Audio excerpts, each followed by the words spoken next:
नमस्कार दोस्तों, स्वागत है आप सभी का आपके अपने YouTube चैनल अपनी क्लास में। दोस्तों, इस वीडियो के अंदर मैं आप सभी को 100% गारंटी के साथ RCIT एग्जाम के नए सिलेबस के अनुसार 35 ऐसे महत्वपूर्ण प्रश्न बताऊंगा जिनके आने का चांस आपके RCIT एग्जाम में बहुत ज़्यादा है। तो दोस्तों, अपने पेपर को देने से पहले इन प्रश्नों को जरूर पढ़ के जाएं ताकि आपका जो एग्जाम है वो बहुत ही अच्छा हो। तो चलिए देखते हैं इस पेपर का पहला प्रश्न, जिसमें पूछा गया है मदरबोर्ड क्या है। यानी कि ये इनपुट डिवाइस है, आउटपुट डिवाइस है, प्रोसेसिंग डिवाइस है या फिर ये स्टोरेज डिवाइस है।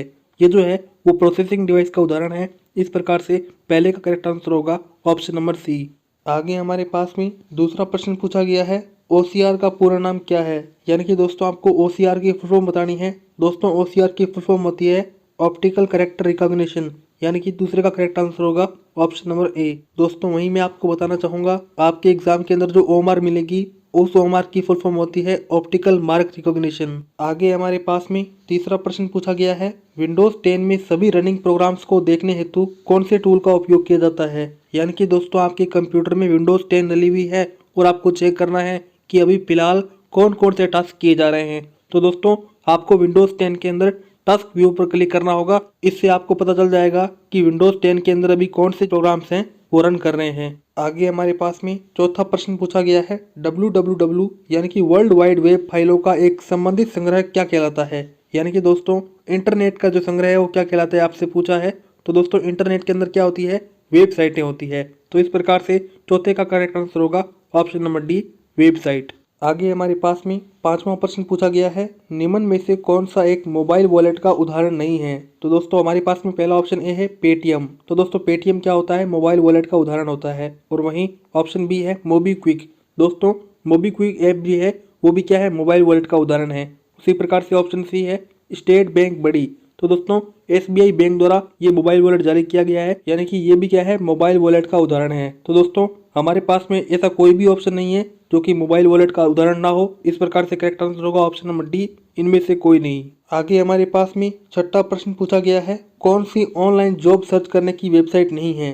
तो दोस्तों हमारे पास में पहला ऑप्शन ए है naukri.com। दोस्तों naukri.com क्या है, ऑनलाइन जॉब सर्च करने की वेबसाइट है, क्योंकि इसमें तरह तरह की जॉब के नोटिफिकेशन आते रहते हैं। उसी प्रकार से monster.com, इस पर भी हम अपनी जॉब है वो सर्च कर सकते हैं। लेकिन दोस्तों सरकारी भारत.com किसी भी प्रकार की वेबसाइट नहीं है जिससे हम जॉब सर्च कर सकें।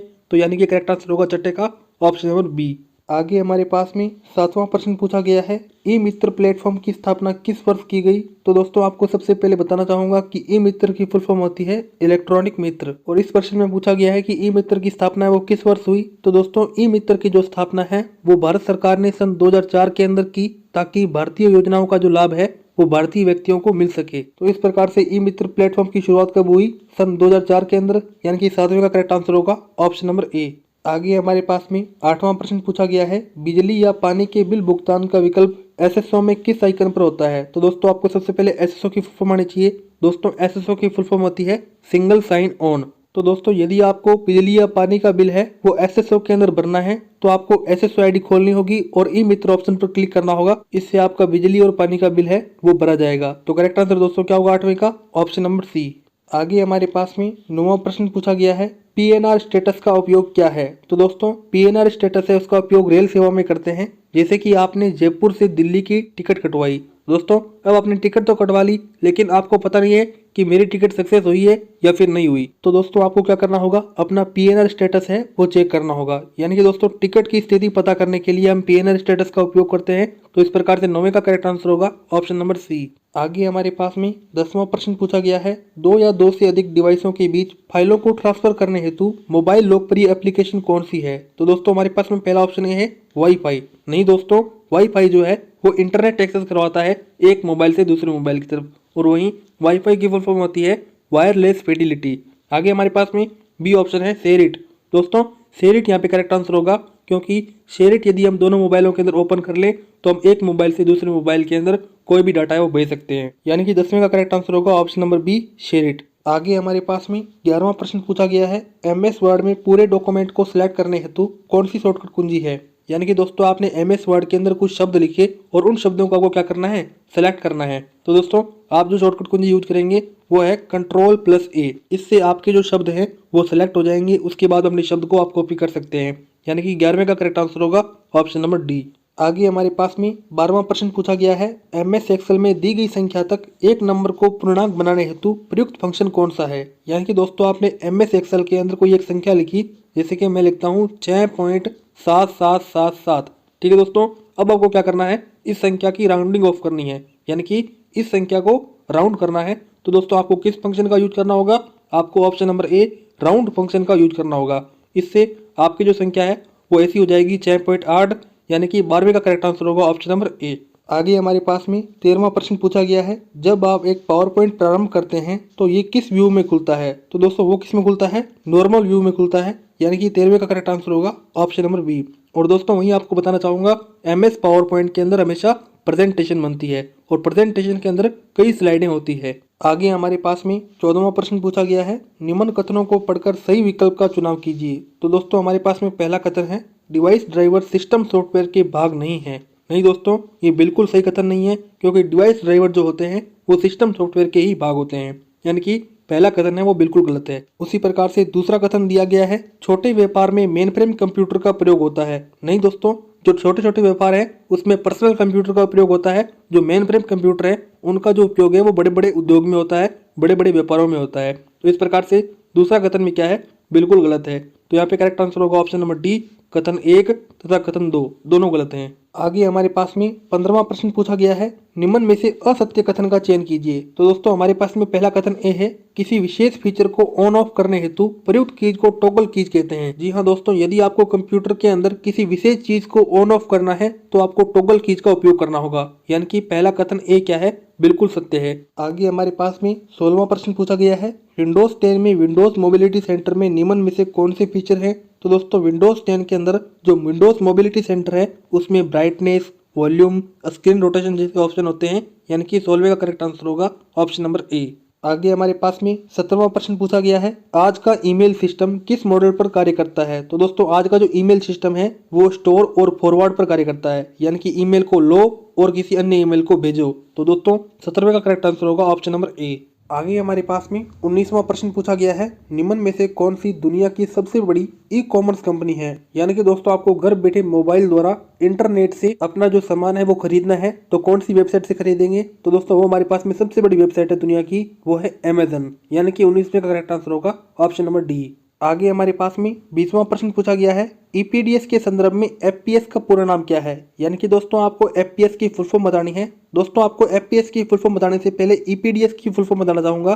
दोस्तों EPDS की फुल फॉर्म आती है इलेक्ट्रॉनिक पब्लिक डिस्ट्रीब्यूशन सिस्टम, यानी कि दोस्तों ये क्या है, ये राशन कार्ड योजना है, इसी के द्वारा आपको राशन मिलता है। और वहीं यदि आपको मैं FPS की फुल फॉर्म बताऊं तो दोस्तों FPS की फुल फॉर्म होती है फास्ट पेमेंट सिस्टम। तो यहाँ पे आप ऑप्शन नंबर डी देख सकते हैं, फास्टर पेमेंट सिस्टम क्या है, 20वें का करेक्ट आंसर है। आगे चलते हैं, हमारे पास में 21वां प्रश्न पूछा गया है, आप SSO के माध्यम से कौन सा कार्य नहीं कर सकते। तो दोस्तों पहला ऑप्शन ये है रोजगार विभाग में पंजीकरण, यानी कि दोस्तों कोई भर्ती आई और उसमें आपको आवेदन करना है तो दोस्तों वो तो आप SSO से कर सकते हैं। उसी प्रकार से अगला ऑप्शन बी है ड्राइविंग लाइसेंस के लिए अप्लाई करना। नहीं दोस्तों, आप SSO पर ड्राइविंग लाइसेंस के लिए अप्लाई नहीं कर सकते। तो इस प्रकार से करेक्ट आंसर क्या होगा, ऑप्शन नंबर बी, यानी कि SSO से आप अपना जो कार्य है वो नहीं कर सकते। कौन सा नहीं कर सकते, ड्राइविंग लाइसेंस नहीं बना सकते। आगे हमारे पास में 22वां प्रश्न पूछा गया है, आयकर रिटर्न ऑनलाइन भरने हेतु किस फॉर्म की आवश्यकता होती है। यानी कि दोस्तों यदि आपको ऑनलाइन इनकम टैक्स भरना है तो आपको फॉर्म नंबर 16 है वो भरना होगा,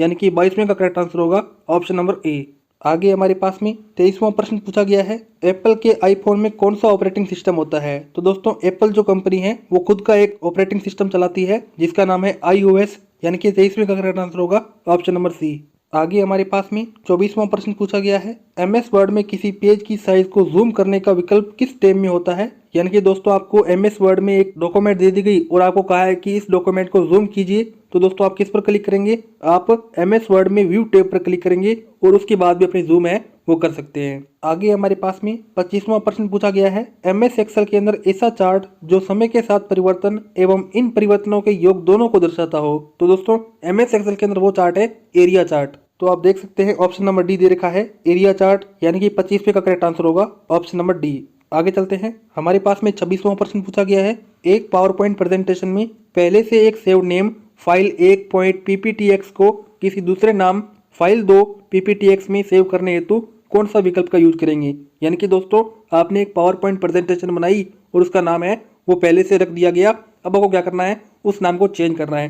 तो दोस्तों आप किस पर क्लिक करेंगे, आप ऑप्शन नंबर सी पर क्लिक करेंगे, सेव एज। यानी कि सेव एज ऑप्शन पर क्लिक करके आप किसी भी प्रेजेंटेशन का जो नाम है वो दोबारा लिख सकते हैं। आगे हमारे पास में 27वां प्रश्न पूछा गया है, निम्न में से कौन से कथन सत्य हैं। तो दोस्तों हमारे पास में पहला ऑप्शन ए है, संचार व्यवस्था बढ़ाने हेतु सुपर कंप्यूटर प्रयुक्त होते हैं। नहीं दोस्तों, यदि आपको संचार व्यवस्था बढ़ानी है तो आपको सामान्य कंप्यूटर PC का ही उपयोग कर लेना होगा, कोई सुपर कंप्यूटर की आवश्यकता नहीं है। तो इस प्रकार से पहला कथन है वो बिल्कुल गलत होगा। आगे हमारे पास में दूसरा कथन दिया गया है, मेमोरी सॉफ्टवेयर कंपोनेंट का भाग है। जी हाँ दोस्तों, जो मेमोरी होती है वो सॉफ्टवेयर कंपोनेंट का भाग होती है। तो इस प्रकार से दूसरा कथन है वो बिल्कुल सत्य होगा और 27वें का करेक्ट आंसर क्या होगा, ऑप्शन नंबर बी। आगे हमारे पास में 28वां प्रश्न पूछा गया है, कंप्यूटर हार्डवेयर तथा यूजर के बीच मध्यस्थता का कार्य करता है। यानी कि दोस्तों हार्डवेयर और यूजर के बीच में जो कार्य करता है उसे क्या बोलते हैं दोस्तों, उसे बोलते हैं ऑपरेटिंग सिस्टम। यानी कि 28वें का करेक्ट आंसर होगा ऑप्शन नंबर ए।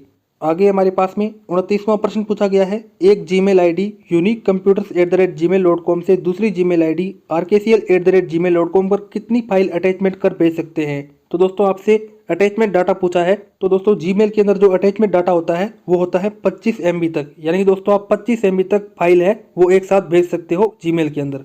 आगे हमारे पास में 30वां प्रश्न पूछा गया है, निम्न कथनों में से सही विकल्प का चुनाव कीजिए। तो हमारे पास में पहला कथन एक है, ई ज्ञान राजस्थान सरकार द्वारा संचालित E-कॉमर्स वेबसाइट है। नहीं दोस्तों, ई ज्ञान जो है वो राजस्थान सरकार द्वारा चलाई गई कोई भी E-कॉमर्स वेबसाइट नहीं है, बल्कि ई ज्ञान क्या है, ई ज्ञान से हम कोई भी ज्ञान ले सकते हैं, कोई भी नॉलेज ले सकते हैं, वहां पे हमें सभी बुकें मिलेगी। आगे हमारे पास में दूसरा कथन दिया गया है, हैशटैग से आप अपने ट्वीट में किसी कैटेगरी या कीवर्ड को जोड़ सकते हैं। जी हाँ दोस्तों, ये बिल्कुल सही कथन है, क्योंकि ट्विटर में क्या होता है, हैशटैग होता है, और यदि हम हैशटैग के आगे कोई भी शब्द लिखें तो वो हमारी कैटेगरी के ट्वीट को प्रदर्शित करता है। जैसे कि मैं लिखता हूँ यहाँ पे हैशटैग किसान आंदोलन, तो होगा क्या दोस्तों, जो हमारा किसान आंदोलन है उसकी तरफ से ट्वीट चला जाएगा। तो दोस्तों ये कथन क्या है, बिल्कुल सत्य है। तो देखिए हमारे पास में ऑप्शन नंबर डी है, कथन एक गलत और कथन 2 क्या है, सही है। तो इसमें का करेक्ट आंसर क्या होगा, option number D.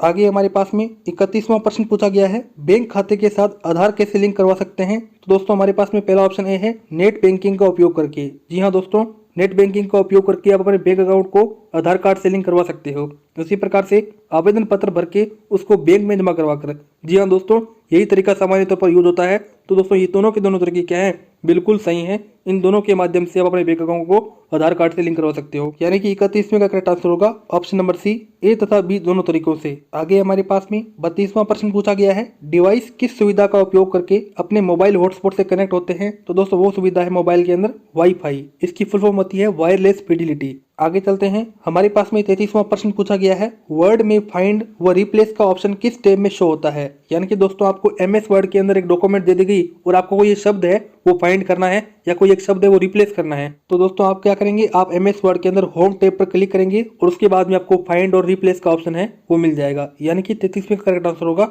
Option number C. आगे हमारे पास में 34वां प्रश्न पूछा गया है, MS एक्सेल के संदर्भ में असत्य कथन का चयन कीजिए। तो दोस्तों हमारे पास में पहला कथन ए है, एक्सेल में डिफॉल्ट ओरिएंटेशन पोर्ट्रेट होता है। जी हाँ दोस्तों, MS एक्सेल के अंदर हमेशा डिफॉल्ट ओरिएंटेशन है वो क्या होता है, पोर्ट्रेट होता है। तो दोस्तों ये क्या है, बिल्कुल सही कथन है। उसी प्रकार से बी कथन दिया गया है, MS एक्सेल में हम 3 से ज्यादा शीट नहीं ऐड कर सकते।